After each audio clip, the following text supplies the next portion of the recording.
Welcome back to my channel. আমি তোমাদের সুহানি। কেমন আছো তোমরা সবাই? আশা করছি খুব ভালো আছো, আর আমিও খুব ভালো আছি। ঘড়িতে এখন 6:30। আমি কিন্তু আজকে অনেক জলদি ঘুম থেকে উঠে এবার স্নান টান করে আসন দিতে চলে এসেছি। যারা আমার ব্লগ অনেক আগের থেকে দেখছো তারা হয়তো এই ব্যাপারটা জেনে গেছো যে আমার দ্বারা কিন্তু সকালে ঘুম থেকে ওঠা হয় না।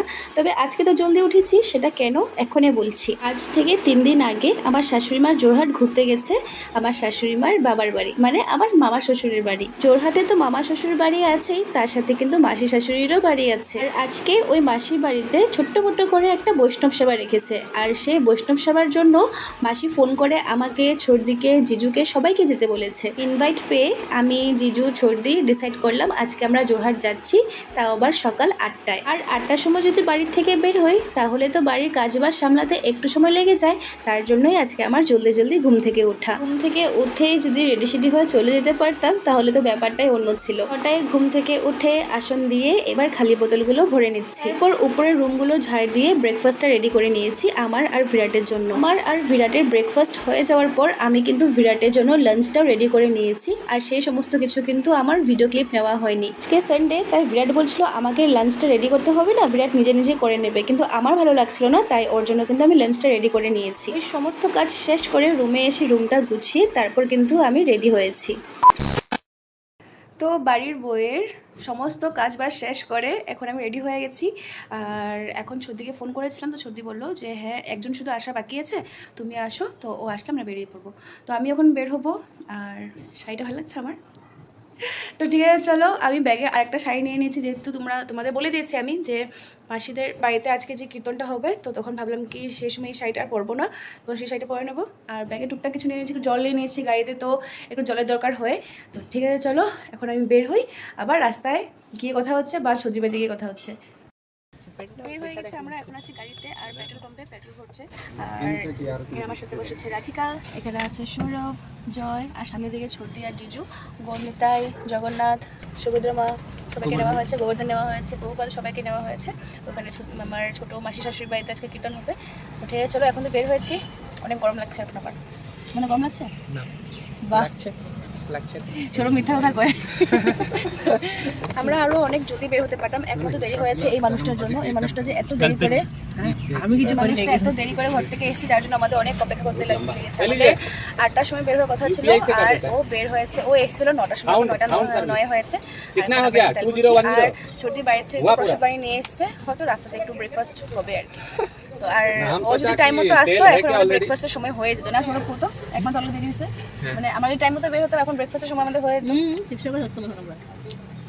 মেইন শতান যত দেরি হবো অত তো আজকে রাত্রে হয়তো মাসির বাড়ি থাকা হবে। আর জোরহাটে মাসির বাড়ি, মামা বাড়ি সবাই আছে, মা ওখানে আছে। হবে, আমার তো খুবই ভালো লাগছে। কথা ভেবেছিলাম যাওয়া হবে না, কারণ কি বিরাট বারণ করছিল, যেহেতু আজকে সানডে ও বাড়িতে থাকবে।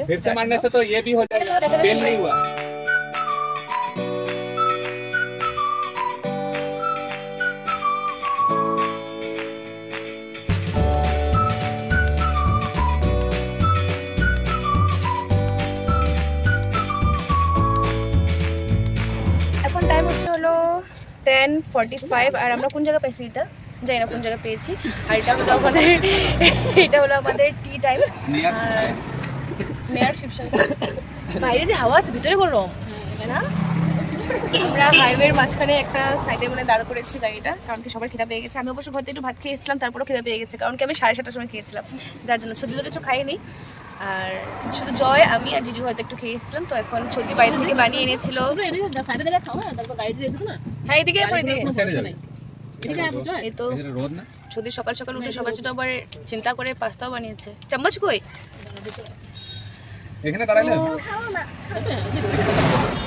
আমাকে দিব? হ্যাঁ, রাধিকার কালকে রাতে একটা প্রোগ্রামে গিয়েছিল, আর সেখানে গিয়ে একদম গোপী ড্রেস পরে কি ডান্স দিয়েছে। ছর্দি বলছিল পুরো ডান্স করে বাড়িতে এসছে, আর সবাই ওখানে বলছিল বা কি কিউট, কি ভালো লাগছে, এটা।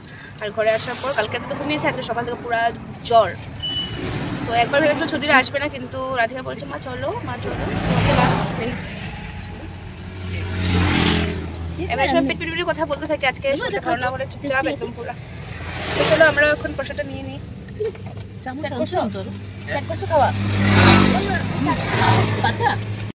এই তো আমি নিয়েছি, আর এখানে যে ওরা খাওয়া স্টার্ট করেছে।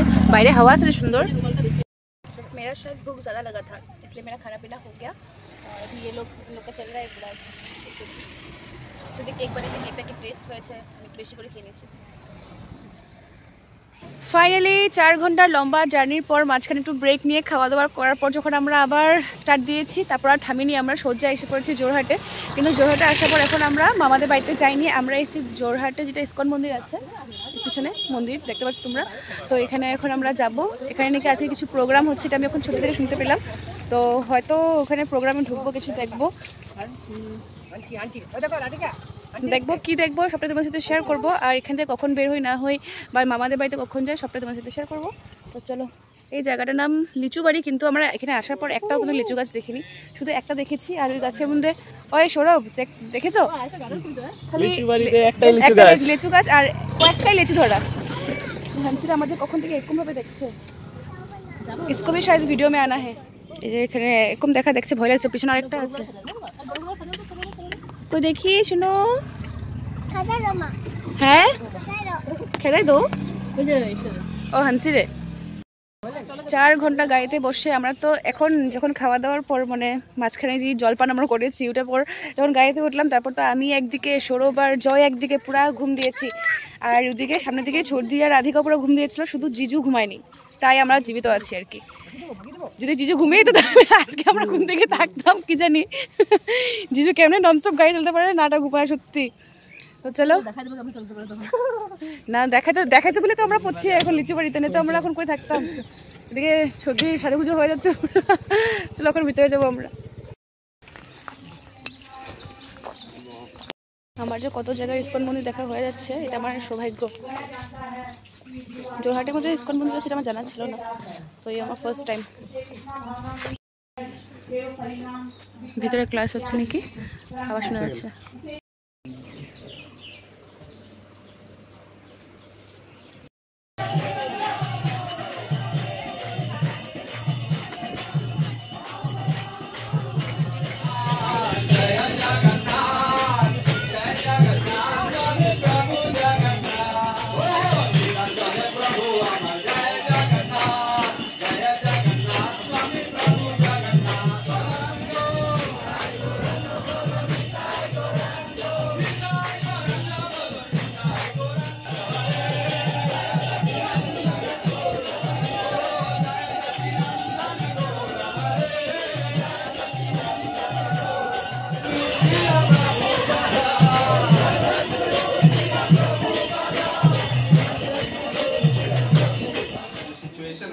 जोरहाट का आज कितना परिवर्तन है कि इतने सारे भक्त खिलखिलाते, जैसे किसी उद्यान में बहुत सारे रंग बिरंगे फूल खिले हुए रहते हैं, तो आप सभी इस प्रभुपाद जी के इस जोरहाट के जो उद्यान है यहाँ के फूल है, तो अच्छे तरह से आप खिले, मुस्कुराते रहे। और किसी भी कोई भी सेवा मेरे प्रति हो तो प्रभु जी मुझे बताए, मैं हो सके तो आपके साथ हूँ, और आगे बढ़ते रहिए।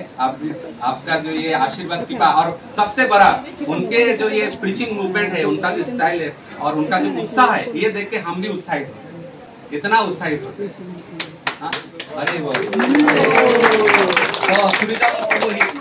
श्रीराम प्रभु की जय, इस्कॉन जोरहाट की जय, इस्कॉन जोरहाट भक्तबिंद की जय, थोड़ा इस्कॉन डिब्रूगढ़ की भक्तबिंद की जय। ठीक है, दंडवत हरि बोल।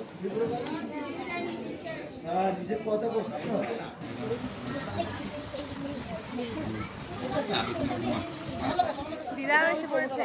আমরা এখানে আসলাম জোরহাটের ইসকন মন্দিরে, আমাদের সাথে সাথে এখানে যে মাও আসলো, মা তো জোরহাটেই ছিল, আর দিদাকে নিয়ে এসেছি, দিদা আসলো। আর এখানে এখন মামা বসেছে পোশাক নিতে, আর মামার ছোটো মেয়ে এসছে আর কি, তো মামাকে জল টল এনে দিচ্ছিল আর কি। ইসকন মন্দির থেকে মাসিদের বাড়িতে ঢুকলাম, প্রায় 1 ঘন্টা বেশি হবে, 1 ঘন্টা থেকে বেশি হবে। তো আসা মাত্রই আমি একটু স্নান করে ফ্রেশ হয়ে গেছি, আর আমি আসবো ওটা শুনে মানে আমি সর্দি মা তো কয়েকদিন আগের থেকে এখানে ছিল। মাসিরা কি করেছে আমার জন্য মার জন্য সর্দির জন্য নাইটি সেটি এনে রেখে দিয়েছে। এখন বলছে তোমার ফ্রেশ হয়ে এই নাইটিটা পরো। আমি বলছি আমি নাইটি নিয়ে এসেছি, আমি এখন চেঞ্জ করবো। বলছে আরে আমি মাসি না, আমি অর্ডার দিচ্ছি, তুমি এটা পরো। তো স্নান করে মাসি দেবো এই নাইটিটা আমি পরে নিয়েছি। আর এখন সর্দি মা দুজনেই কিচেনে ঢুকে গেছে, যেহেতু আজকে এখানে বৈষ্ণব সেবাই অ্যাকচুয়ালি মানে এখানে মাসিদের এটা নতুন বাড়িতে আসার পর মাসিরা ভেবেছিল কি একটা সেবা দিবে, কিন্তু কাকে দিয়ে করাবে এটা ভাবতে ভাবতে ওরকম সময় মারও এখানে আসা, তো ভাবলো কি না যখন মা এসছে তো খুব ভালো কথা, তো মাকে দিয়ে মানে ভোগটা বানাবে। আর যেহেতু আজকে আমরা আসলাম মানে মাসিদের ফোর্সে আর কি, তো দেখেইছো তোমরা সর্দি গৌরনিতাই তারপর জগন্নাথ সবাইকে নিয়ে এসছে। তো এখন এখানে আসনে বসিয়ে দিয়েছে। এখন একটু পরে মা এটা কী করবে মানে ভোগটুক রান্না করে ভোগটুক দিবে। তো ভোগ রান্না করার জন্য বসিয়ে দিয়েছে, চলো দেখি কী রান্না করছে। এখানে আছে অনেক কিছু, কিন্তু সব কাটাকাটি হয়ে গেছে, এত কিছু কাটাকাটি নাই। এটা লাউ কাটা হয়েছে, লাউ না এটা অনেকগুলো লাউ। এখানে আছে টমেটো, এগুলো হলো ভাজির জন্য হয়তো, দেখলে বোঝা যাচ্ছে। অনেক রকমের আছে, তিতা করলা আছে, বেগুন আছে, মিষ্টি কুমড়, পটল, এরকম অনেকগুলো কিছু আছে। আলু আছে হয়তো নিচের দিকে, আমি এখন দেখে পাচ্ছি না, কিন্তু 5 রকম তো হবেই। তারপর এখানে তো আছে শাকটা কী আছে, এখানে সবজি ধুয়ে নিচ্ছে, 1 বালতি সবজি, এত বড় ড্রামটা। আর এখানে মা বসিয়ে দিয়েছে হলো পায়েস, চাটনি।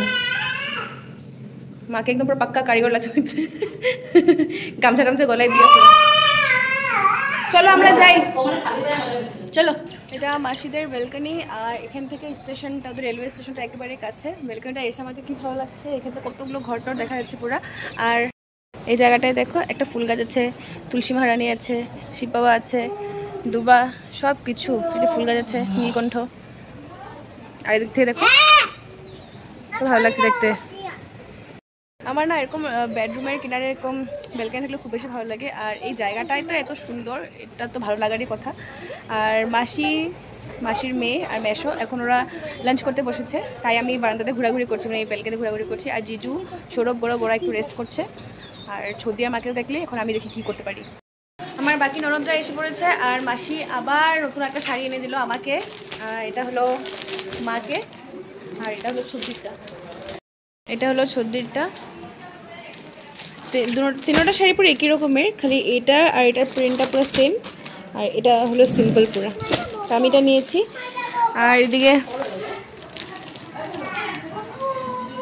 কে কি বার করছে দেখি তো। মামিরে পড়াও, মামিরে শাড়ি পরাও, মামির পড়াও। পুরো খাজানা খুলে গেছে দেখি, খাজানা। এটা আমাদের ছোট মাসি, এই মাসি এত ফোর্স করাতে কিন্তু আমি দৌড়ে এসে পড়লাম। আর এই যে মেশো আর মাসি। সন্ধ্যা আরতি স্টার্ট হয়ে গেছে, আর দিয়ে দেখো আমি কিন্তু পুরোপুরি রেডি হয়ে গেছি। এই শাড়িটা বাড়ি থেকে নিয়ে এসেছিলাম, এখন পরে নিয়েছি। কেমন লাগছে তোমরাই বলো।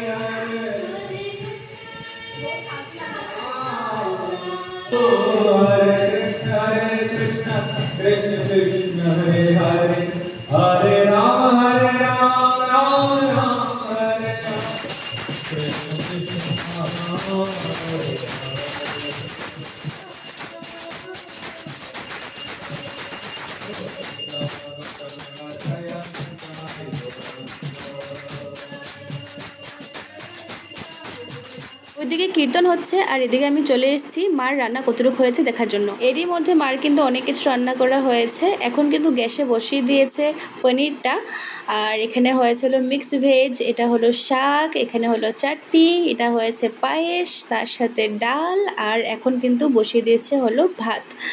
আর এই ভাতটা হয়ে যাওয়ার পর কিন্তু মা বসিয়ে দেবে হলো এই ভাজিগুলো করতে।